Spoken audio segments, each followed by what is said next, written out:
નમસ્કાર, હું છું કિરણ કાપુરે. તમે જોઈ રહ્યા છો નવજીવન ન્યૂઝ. મુદ્દાસર કાર્યક્રમમાં ઉર્વિશ કોઠારી પત્રકાર લેખક આપણી સાથે છે.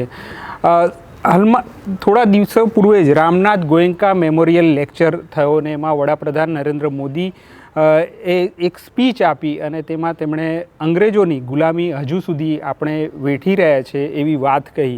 તો એ વિષય પર અને મેકોલેની પણ એમનો ઉલ્લેખ કર્યો, જે શિક્ષણ પ્રણાલી મેકોલે લાવ્યા હતા, અંગ્રેજ હતા એ.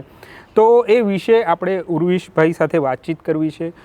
ઉર્વિશભાઈ, આટલા વર્ષો થયા તેમ છતાં હજુ પણ આપણે મેકોલેના વાત કરી રહ્યા છીએ કે હજુ શિક્ષણ પ્રણાલીની જે ગુલામી છે એ હજુ આપણા પર અસર છે અને વડાપ્રધાને વાત કરવી પડે છે. તો આ કેવી રીતે જોવું જોઈએ? એટલે એમાં એવું છે કે વડાપ્રધાનને જાત જાતના સપના આવતા હશે વહેલી સવારે.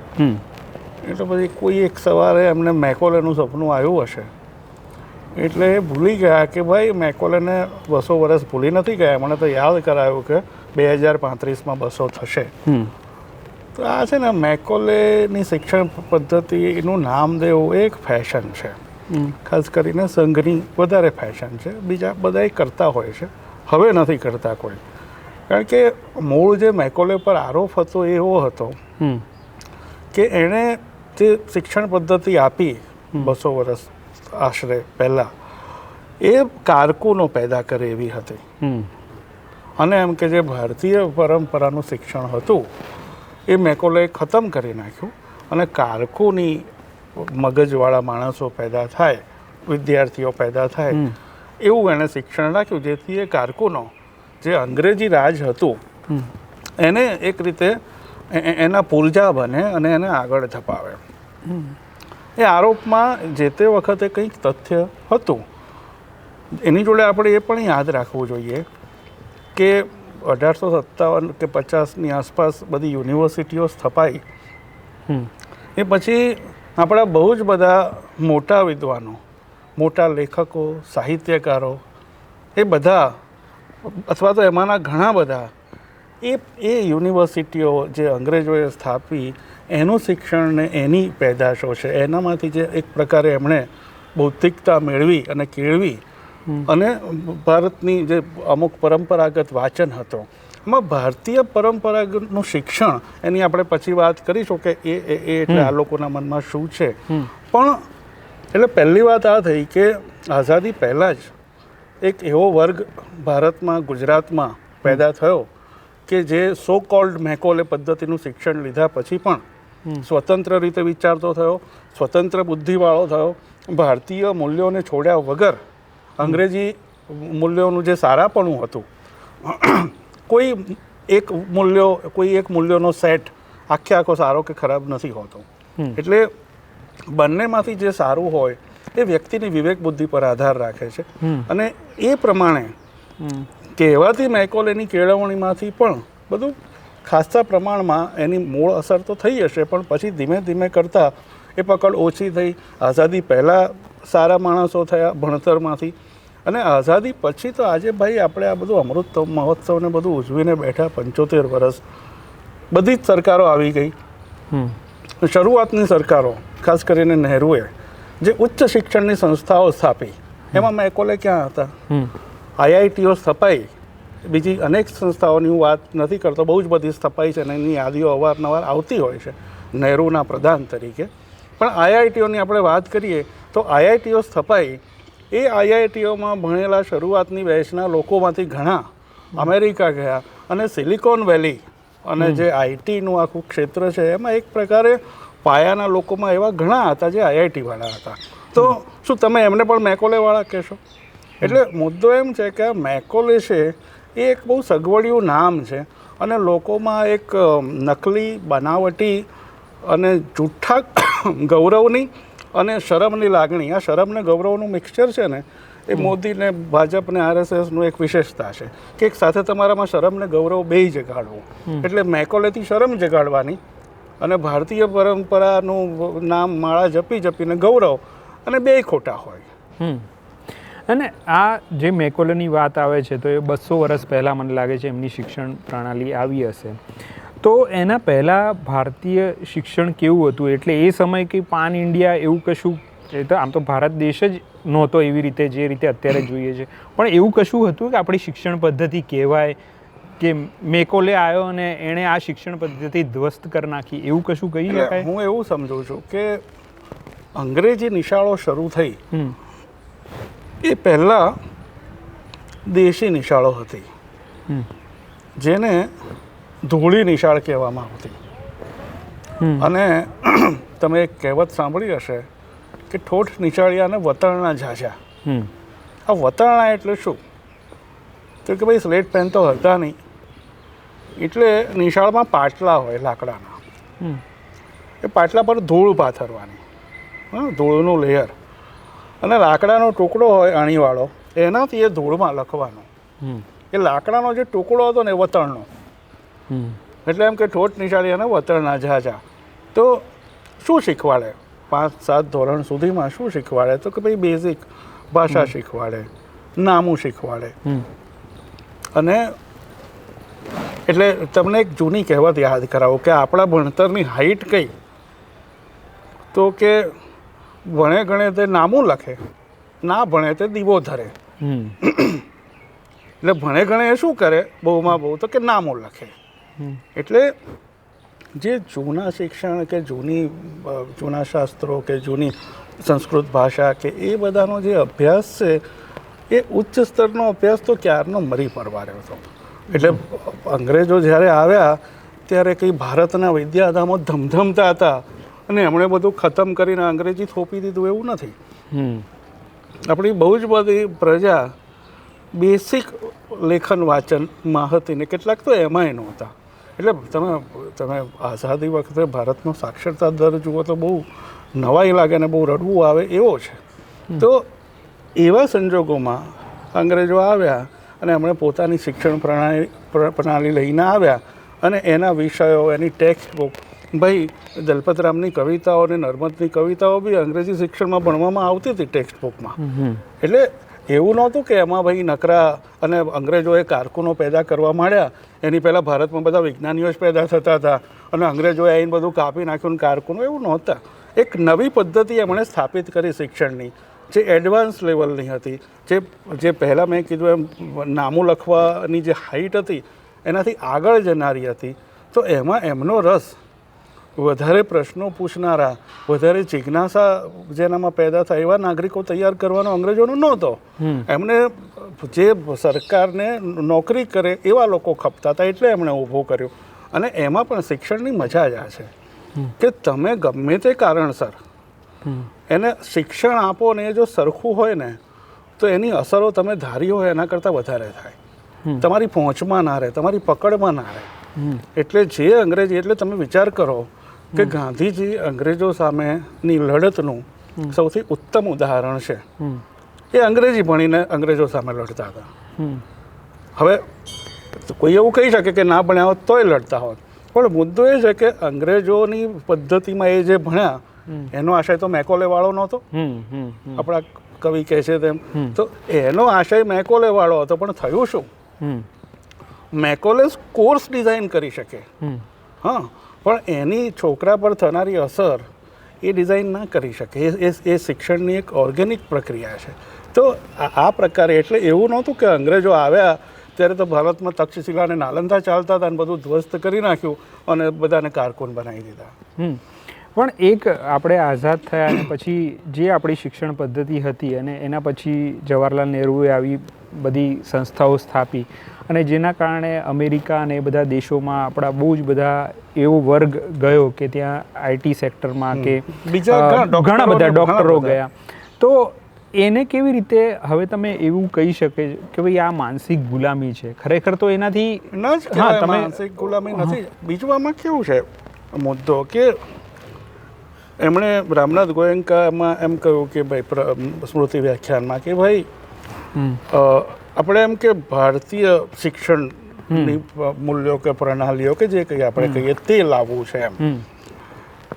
એટલે શું મને કોઈ એક્ઝેક્ટલી કહેશે કે ભારતીય શિક્ષણ અત્યારે મારે ધારો કે લાવવું છે, RSS વાળા એમની નિશાળોમાં દાયકાઓથી આવું કરવાનો દાવો કરે છે, એમણે કહ્યું કે ભાઈ અમારે ત્યાં ફલાણી ભારતીમાંથી ભણી અને કોઈ ફલાણો વિજ્ઞાની બન્યો કે આમાં કેવું છે, શિક્ષણનું એક પાયાનું કામ જે ભારતના શિક્ષણમાં બહુ પહેલેથી ઓછું હતું ને હવે જરાય નથી, એ ક્રિટિકલ થિંકિંગ. એટલે કે વિશ્લેષણ કરવાનો અભિગમ તમારામાં આવે, સાચા ખોટા વચ્ચે નિરીક્ષણનો વિવેક કરવાનો અભિગમ તમારામાં આવે. અને એ શિક્ષણ રોપી ના શકે, તમારામાં હોય એને થોડો કેળવે ને પેદા કરે.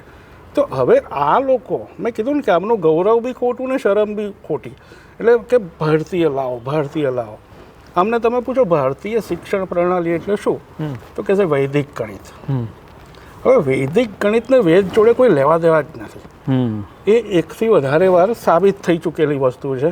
સફારી જેવા સામયિકમાં પણ એના વિશે બહુ જ વિગતવાર લેખ હતો, જેને રસ હોય એને વાંચી લેવો, કે વૈદિક ગણિતને વેદ જોડે કશી લેવા દેવા નથી. એ કોઈ ભારતની પ્રાચીન ભારતીય પરંપરા નથી અને એવું કોઈ હાઈ લેવલનું એડવાન્સ મેથેમેટિક્સ નથી. એ શોર્ટકટ છે અને હવે કેલ્ક્યુલેટર શોધી ગયા પછી એનું કશું કામ નથી. તો પછી કે ભાઈ બીજું શું આવે, ભારતીય શું, તો કે વિમાનશાસ્ત્ર, કે આપણે ત્યાં તો વિમાનો ઇન્ટરગેલેક્ટિક, આમ કે ગ્રહો પર જતા હતા ને કંઈ, પછી કે ફલાણું વિમાનશાસ્ત્રનું પુસ્તક છે એક પુસ્તક, અને પછી કે મદ્રાસ IITના કે ફલાણા પ્રોફેસરે ઉડાડેલું વિમાન. અરે ભાઈ બધી કવિતા છોડો, આપણી જોડે બધું હતું તો રાઈટ બંધુએ વિમાન બનાવ્યું ત્યાર પછી આટલા બધા વર્ષ રાહ કેમ જોવી પડી, અને હજી કદાચ આખું વિમાન તો આપણે ત્યાં નથી બનતો. એટલે શિક્ષણમાં છે ને પેલા જૂઠા ગૌરવથી કામ નથી ચાલતું. તમે નક્કર શું આપો છો, કમ્પ્યુટરો નવા આવ્યા ને ત્યારે એવું ધુપ્પલ ચાલ્યું કે સંસ્કૃત એ કોડિંગ માટેની બહુ આઈડિયલ લેંગ્વેજ છે. એ વાતને આજે હું 30-35 વર્ષ થયા મેં કોઈને સંસ્કૃતમાં કોડિંગ કરતો જોયો નથી. તો કરો ને ભાઈ, તમને એવું લાગે છે કે સંસ્કૃત કોડિંગ માટેની આઈડિયલ લેંગ્વેજ છે તો કરો. વિજ્ઞાનમાં ફાંકા ફોજદારી ના ચાલે, તમે સાબિત કરો ને. તમે કહો અમારું આયુર્વેદ બહુ મહાન, પેલું આયુષ મંત્રાલયમાં અડધી બધી અંધશ્રદ્ધા ઘુસાડી દીધી. એક છોકરું MBBS કરે જે વિજ્ઞાન આધારે બધું ચાલતું હોય. હું એમ નથી કહેતો કોઈ વસ્તુ સંપૂર્ણ છે, પણ જેમાં જેટલું છે એટલું વૈજ્ઞાનિક આધાર પુરાવા જોઈએ, જે એલોપેથીમાં છે. આયુર્વેદના નામે શું ચાલે મને કહો તમે, નુસ્ખા ચાલે.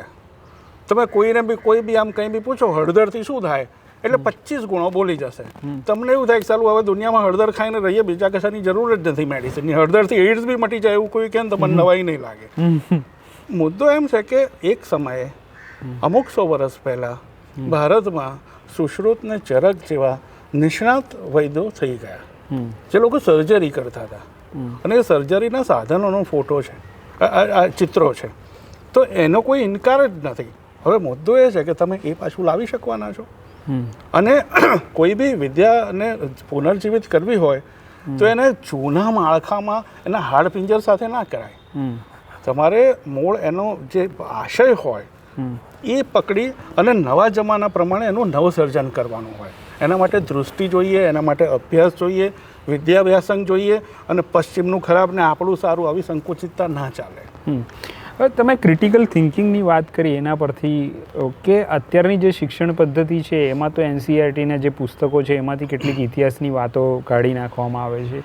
તો અને બીજું કે શિક્ષણ પદ્ધતિમાં બીજે પણ જે ખામી જોઈએ છે એની વાત નથી થતી ને સીધું મેકોલેનો આપણે નામ કાઢીને વડાપ્રધાન શ્રી એ આપણને નથી કહેતા, પણ હું ને તમે બધા બી ગુજરાતમાં રહો છો, તમારી વાત ખોટી હોય તો કહેજો કે ગુજરાતના શિક્ષણને જેટલું નુકસાન ગુજરાતના મિનિસ્ટરોએ અને મુખ્યમંત્રીએ કર્યું જેટલું મેકોલેએ નથી કર્યું. ગુજરાતીમાં સરકારી અને મ્યુનિસિપાલિટીની ગુજરાતી શાળાઓને ઉપર રહીને મારી અને મળતિયાઓની અંગ્રેજી મીડિયમની શાળા ખોલાવવા મેકોલે આવ્યો હતો. આજે ગુજરાતના શિક્ષણની જે અવદશા છે છેલ્લા 20 વર્ષમાં સગી આંખે આપણે આપણી સામે થતી જોઈ છે. ધીમે કરતાં આજે થયું એવું છે કે અઢળક રૂપિયા ખર્ચો અને હાથમાં કશું આવતું નથી. ગ્રાહક સુરક્ષાનો નિયમ શિક્ષણમાં લાગુ પડતો નથી કે ભાઈ અઢળક રૂપિયા ખર્ચા, મા બાપને કીક આવી ગઈ, સંતોષ થઈ ગયો કે અમે અમારા સંતાનો માટે બધું કર્યું, હવે જે થવાનું હોય થાય. તો ગુજરાતમાં અને હવે ભારતમાં પેલી આઈઆઈટીના પ્રોફેસરો એવી અંધશ્રદ્ધાની ને એવી બધી બોગસ વાતો આ સરકારને એના તરંગોને બધી રાજી રાખવા માટે કરે છે. તો અત્યારે તો શિક્ષણનો પેલા પાઠો તમે કાઢી નાખો, અરે પિરિયોડિક ટેબલ ને ડાર્વિનનો ઉત્ક્રાંતિવાદ કાઢી નાખો, તો એની સામે શું એની જોડે તમારું કયું ભારતીય દર્શન છે ઉત્ક્રાંતિનું? ભાઈ બધું ભારતવાળાએ કે કોઈએ શોધવું જરૂરી નથી. એક સાર્વત્રિક જ્ઞાન છે અમુક પ્રકારનું, એ આખા માનવજાતનું છે. કોણે શોધ્યું એ ટેકનિકાલિટી છે, પછી એનો ઉપયોગ બધા માટે હોય છે. તમે એમ કહેશો કે આપણે તો એડિસને ઇલેક્ટ્રિસિટી શોધી અને બલ્બ શોધ્યા એટલે આપણે ઇલેક્ટ્રિસિટી નહીં વાપરીએ, આપણે ભારતીય વીજળી પેદા કરીએ. તો કંઈથી કરશો? ભારતીય એડિસન કંઈથી? ભાઈ એડિસને કરી તો માણસ જાત માટે કરી છે, હવે એમાંથી નીકળી જવાનું હોય. પણ આ કેવું છે કે આમની મુશ્કેલી એ છે વડાપ્રધાનની કે જેની એમણે ખાના ખરાબી કરી હોય ને એમાં પોતાની ભૂમિકામાંથી ખસી જવાનું અને બીજા પર ટોપલો ઢોળી દેવાનો. એટલે ભારતના અને ગુજરાતના શિક્ષણની અત્યારે જે છે એના માટે અવદશા શબ્દ નાનો પડે. કોઈ પણ સારા શિક્ષકને જે નિશાળમાં ભણાવતો એને પૂછી જોજો કે એને ત્યાં ભણવા આવતા છોકરા કેવા છે, એમને શું આવડે છે, કેટલું આવડે છે. અને આ નવી શિક્ષણ પદ્ધતિના નામે જે ધોપ્પલ લાયા છે, આમની મુશ્કેલી એ છે કે નવી શિક્ષણ પદ્ધતિમાં કાગળ પર બધું જ ચકાચક છે, પણ ભાઈ કે છે ઇન્ટરડિસિપ્લિનરી ભણાવીશું. અરે ભાઈ ડિસિપ્લિનનું તો ભણાવવામાં શિક્ષકો નથી, ઇન્ટરડિસિપ્લિનનું કોણ ભણાવશે? તો આવી બધી વાતો અને આની જવાબદારીમાંથી છટકવાનો સહેલો રસ્તો શું? 200 વર્ષ પહેલાંનો મેકોલે ફોડો એના માથે માટલું. અને હવે જુઓ કમાલ જુઓ, વડાપ્રધાન શું કહે છે? હવે તમે પ્રતિજ્ઞા લો, હવે તમે કરો 10 વર્ષ. ભાઈ તમે 20 વર્ષમાં દાંત વાળી નાખ્યો એની તો વાત કરો, બધું અમારે જ કરવાનું. તમે સરકાર તરીકે શું કરશો? અમને શિખામણો આપશો અને મેકોલે પર આરોપો મૂકીને ખસી જશો? તમારી જવાબદારી ક્યાં છે? હવે આ શિક્ષણની વાત થઈ, પણ આ જે જગ્યાએ વડાપ્રધાને આ વક્તવ્ય આપ્યું એ રામનાથ ગોયંકા લેક્ચર હતું, એટલે થોડીક મને લાગે છે કે ટૂંકી ભૂમિકા રામનાથ ગોયંકા લેક્ચરની આપણે વાત કરી શકીએ. ના, તમે સારું થયું. અને બીજું એમાં એક ખાલી કે ત્યાં જે વક્તવ્ય આપતા હતા ત્યાં શશી થરૂર કોંગ્રેસના નેતા બેઠા હતા અને એમણે આ ભાષણનું બહુ પ્રશંસા કરી. એટલે આ બે સવાલોના જવાબથી આપણે આ પૂરું કરીએ. પહેલા શશીભાઈની વાત કરીએ. શશીભાઈ રંગીન માણસ છે, કલરફુલ છે અને કંઈ બી બોલાય છે. એ તો કાલે ઉઠીને ભાજપમાં જોડાઈ જાય કે જોડાયા વગર ભાજપની સેવા કરે એમાં કશી બહુ ચિંતા જેવું નથી. એટલે શશીભાઈનું છે ને બહુ આમ ગંભીરતાથી લીધા જેવું નથી હોતું. એ બી આમ બધું એવી જ રીતે લેતા હોય એવું લાગે છે. એટલે એમના વખાણની કશી વેલ્યુ નથી, પણ કારણ કે ઓબ્જેક્ટિવ નથી. મુદ્દો એ છે કે એક છાપું જેનું નામ છે ઇન્ડિયન એક્સપ્રેસ, જેના માસ ટ્રેડમાં એનું સૂત્ર છે, એનો ધ્યેય મંત્ર છે જર્નલિઝમ ઓફ કરેજ. એ છાપો એના સદગત માલિક રામનાથ ગોયંકા જે કટોકટી વખતે ઘોષિત કટોકટી વખતે, હવે કટોકટીનો ઉલ્લેખ કરતી વખતે આપણે આ ધ્યાન રાખવું જોઈએ કે ઘોષિત અને અઘોષિત. આપણે અત્યારની અઘોષિત છે, પહેલાંની ઘોષિત. તો ઘોષિત કટોકટી વખતે રામનાથ ગોયંકા ઇન્દિરા ગાંધીની દાદાગીરીને તાબે નહોતા થયા. અને બીજું એક એવું છાપું હતું સ્ટેટ્સમેન. આ બે છાપા એની સામે ઇન્દિરા ગાંધીએ નાના મોટા અત્યારે હમણાં કર્યું છે એ લેવલના તિકડામાં બી નહોતા કર્યા. કોઈ ઉદ્યોગપતિને કંઈ ખરીદાવડાવી લીધું એવું બધું, પણ એક ધમકી હતી, બીક હતી ચોક્કસ જ. અને એની સામે ગોયંકા ઊભા રહ્યા. હવે એમની સ્મૃતિમાં ઇન્ડિયન એક્સપ્રેસ એક એવા વડાપ્રધાનને બોલાવવાનું નક્કી કરે છે જેણે 11 વર્ષમાં સમ ખાવા પૂરતી એક પ્રેસ કોન્ફરન્સ નથી કરી. તો રામનાથ ગોયંકા જે માણસ ઘોષિત કટોકટી વખતે વડાપ્રધાનની સામે થઈને ઊભા રહે છે અને એમને પોતાના ઉત્તરદાયિત્વનું ભાન કરાવે છે, એને બદલે જે માણસ ઉત્તરદાયિત્વમાં સમજતો જ નથી કારણ કે કંઈ પ્રેસ કોન્ફરન્સ નથી કરી, એને તમે રામનાથ ગોયંકાનું સ્મરણ કરવા માટે ભાષણ આપવા બોલાવો. આનાથી મોટી વક્રતા આ તો કેવું છે યાર કે તમે વિજય માલ્યાને બેંક કેવી રીતે ચલાવવી અને બેંકમાંથી લોન કેવી રીતે, બેંકમાંથી કૌભાંડો કેવી રીતે ન કરવા, એ બોલવા માટે બોલાવો ને એ વાત છે. તો આ હતી વાત ઉરુષભાઈ સાથે મુદ્દાસરમાં અમે આ રીતે જે સાંપ્રત મુદ્દાઓ છે એની ચર્ચા તમારી સમક્ષ લેતા આવીશું. નમસ્કાર. વૈષ્ણવજન તો તેને કહીએ જે પીડ પરાઈ.